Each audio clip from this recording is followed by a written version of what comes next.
मुझसे पूछें कि ज़िंदगी का मकसद क्या है, तो मैं कहूँगी कि टू गिव है। जो देना है वो इतना ज़बरदस्त अमल है कि इसकी जो खूबसूरती है उसको आप एक्सपीरियंस ही नहीं कर सकते जब तक आप टू गिव वाले बनते नहीं हैं। कोई भी इंसान है जिसका कोई भी मकतबा फ़िक्र है, वो किसी भी चीज़ से ताल्लुक़ रखता है, लेकिन जब वो देना शुरू करता है तो उसके अंदर एक ख़ास किस्म की फुलफ़िलमेंट आती है, उसका बर्तन भरना शुरू हो जाता है, उसके अंदर जो खालीपन होता है ना वो ख़त्म होना शुरू हो जाता है। बज़ाहिर अगर आप लॉजिकली या रीज़न के हिसाब से देखेंगे तो या कैलकुलेशंस में तो चीज़ जा रही है, लेकिन दरअसल ऐसा नहीं होता। वो चीज़ जा नहीं रही होती, वो कई गुना मल्टीप्लाई होके टेंजिबल और इनटेंजिबल दोनों सूरतों में आपके पास वापस आ रही होती है।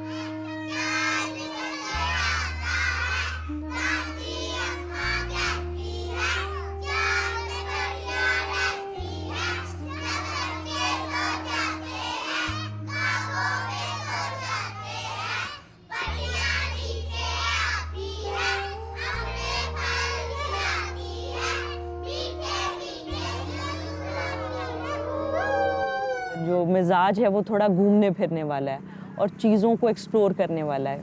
तो मैंने ये सोचा कि हर पोश इलाके के साथ एक छोटी आबादी होती है और आम तौर पर उस छोटी आबादी के लोग उस पोश इलाके के लोगों की खिदमत करते हैं या फिर वो कहीं और जगह पे काम करते हैं और अपने घर का सिलसिला चलाते हैं। तो मैंने सोचा कि देखा जाए कि ऐसे आबादियों के अंदर जो बच्चे होते हैं वो अपने वालिदैन की अदम मौजूदगी में सारा दिन क्या करते हैं। तो मैंने लाहौर का नक्शा लिया और जगह माँ की कि कहाँ कहाँ जाया जा सकता है। इसी तरह मैं रोज़ निकल जाती थी और एक एक जगह को देखती थी। फिर उस तजर्बे से ही पता चला कि इनके पास तो बहुत कहानियाँ हैं, वो लिखनी चाहिए। तो मैंने कुछ कहानियाँ लिखना शुरू कर दी और उसके बाद मुझे ये मालूम हुआ कि अगर आप कहीं ऐसे बच्चों से या कहीं भी जाते हैं तो उनके लिए आपके पास कोई इंसेंटिव होना चाहिए। उस इंसेंटिव में बच्चों के लिए तो कैंडीज़ और बिस्किट्स ही थे। मैं फिर अपने साथ कुछ कैंडीज़ और बिस्किट्स लेके जाती थी ताकि वो बच्चे जो हैं मेरे पास इतनी देर बैठते हैं, बातें करते हैं, तो मैं वापस आते हुए उन्हें कुछ देकर तो आऊँ, खाली हाथ तो जाना अच्छा नहीं लगता। तो ये एक रूटीन बन गई कि बच्चों के साथ बातें करना, उनकी मज़ेदार कहानियाँ लिखना और उनके लिए कोई ना कोई चीज़ लेके जाना। इसी तरह जब मैं कोट लाखपत चुंगी अमर सद्दू के इलाके में आई, जहाँ के किसी आदमी ने 40 कमरों के क्वार्टर बना के किराए पे दिए हुए थे एक एक ख़ानदान को, और आगे एक मुश्तरका सहन था जिसमें बरगद का दरख्त था। तो मैंने वहीं, वो बच्चे खेल रहे थे उसी सहन के अंदर ही जो खुला सबका मुश्तरका था, तो उनको वहाँ इकट्ठा किया और उनसे बातें करना शुरू कर दी।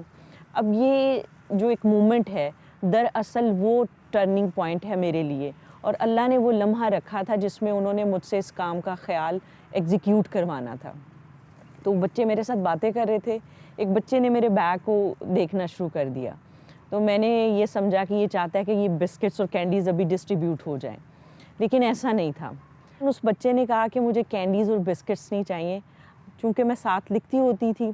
उसने कहा मुझे ये पेंसिल और पेपर चाहिए, मैंने लिखना है। तो वो एक लम्हे को तो मेरा जो जहन है वो बिल्कुल रुक गया कि आपने तो बचपन से ये सुना होता है कि भूखे से पूछेंगे 2 जमा 2 तो वो कहेगा 4 रोटियाँ। तो इतना छोटा बच्चा जिसने पजामा भी नहीं पहना हुआ और उसके सामने कैंडीज़ और बिस्किट्स हैं, और वो हमारे कम वसाइल वाले तबके से ताल्लुक़ रखता है, उसके लिए लिखने और पढ़ने की कितनी ख्वाहिश है कि वो उसकी बजाय वो मांग रहा है। तो मैंने कहा ठीक है, मैं आपको पढ़ाऊँगी। ये मैंने कहा, लेकिन मुझसे कहलवाया अल्लाह की ज़ात ने था।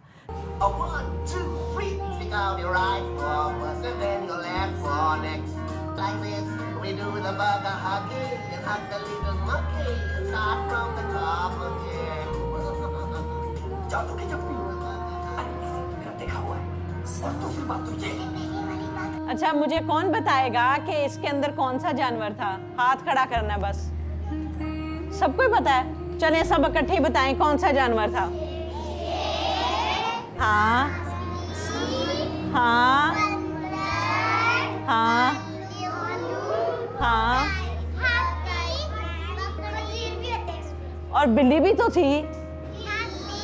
हाँ, वेरी गुड। आप सबके लिए तो तालियां होनी चाहिए।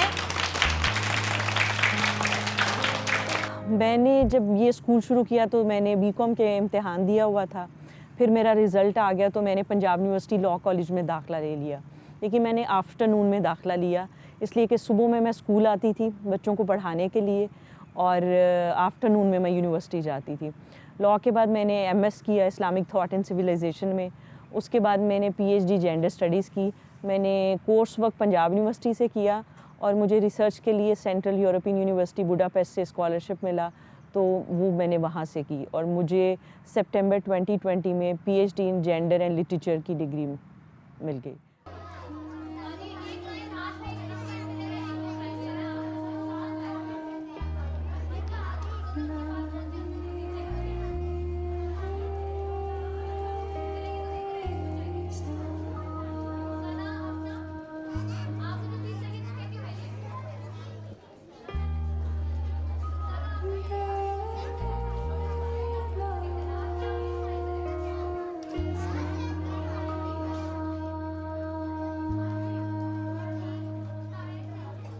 ये जो 16वां साल हमें आया है, इसमें बहुत शुरू में ही अल्लाह ताला ने और मैंने डील कर ली थी।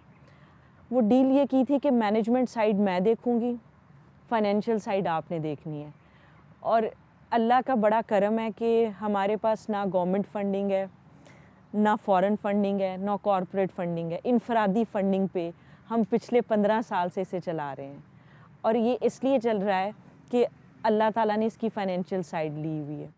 हज़रत मोहम्मद सल्लल्लाहु अलैहि वसल्लम की रहमदिल्ली। The personality of Hazrat Muhammad sallallahu alaihi wasallam is a role model for all the mankind. हज़रत मोहम्मद सल्लल्लाहु अलैहि वसल्लम की शख्सियत तमाम इंसानियत के लिए अमली नमूना है। He was a man who embodied values of kindness, generosity and humility in all his interactions. जो हमारा विज़न है उसमें दो ही चीज़ें हैं। पहली चीज़ ये है कि हम इन बच्चों की तरबियत करेंगे। अब हमारे जो बच्चे हैं, हमारा मकसद ये है कि उनके घर में वालिदैन के पास वक्त नहीं है, ना ही उनको इतनी समझ उस हिसाब से है कि वो उनकी तरबियत कर सकें। तो हम चाहते हैं कि आलम बीबी में वो आएँ तो उनकी इतनी अच्छी तरबियत हो कि वो बड़े होकर इस मुल्क के बहुत तामीरी मुस्बत शहरी हों और जहाँ वो जाएँ उनके किरदार को देख के लोग कहें कि ये आलम बीबी से पढ़ के आया। सबसे पहले तो मैंने सीखा कि लड़कियां किसी से कम नहीं होती, उन्हें पढ़ना चाहिए, आगे बढ़ना चाहिए। उसके अलावा यहाँ पे हमारी पढ़ाई के साथ साथ हमारी ज़हनी तरबियत भी की जाती है और हमें सिखाया जाता है कि हम माशरे का अच्छा शहरी कैसे बन सकते हैं और इंसान के अच्छे अखलाक क्या होते हैं, उनको तरबियत दी जाती है कि वो कैसे अपनी ज़िंदगी को गुजार सकता है। आर्मी ऑफिसर बनना चाहती हूँ मैं, क्योंकि लोग कहते हैं ना कि लड़कियां बहादुर ही नहीं होती, तो मैं दिखाना चाहती कि हम भी बहादुर होते हैं, हम भी आर्मी में जा सकते हैं, हम भी अपने मुल्क की खिदमत कर सकते हैं, उनके लिए जान भी दे सकते हैं।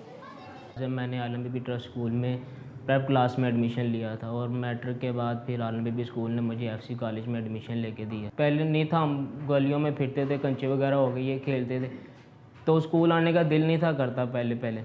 लेकिन जैसे आलम बीबी में मेरा एडमिशन हुआ मेरे और छोटे बहन भाइयों का, तो वहाँ पे टीचर्स का बिहेवियर और उनका अखलाक देख के फिर पढ़ने को दिल किया था कि भी पढ़ना है हमने। फिर आलम बीबी स्कूल में हमसे शुरू में ये कहा कि भी आपने स्टडी का कोई वो टेंशन नहीं लेनी है कि भी हम कहाँ से ये पूरे करेंगे पैसे वगैरह, फ़ीस। उनका कोई फ़ीस वगैरह कुछ नहीं है, तो आपने जो पढ़ना है वो आप हमें अपना एम बताएं और आपको हम आपकी ख्वाब की आखिरी सीढ़ी पे पहुंचा के हम आपके साथ वापस आएंगे। कि मैं ये कहूँगा कि अगर मैडम फ़रहान ना होती तो आज मैंने भी एक कारपेंटर होना था और एक जगह पे मैंने मजदूरी कर रहे होना था।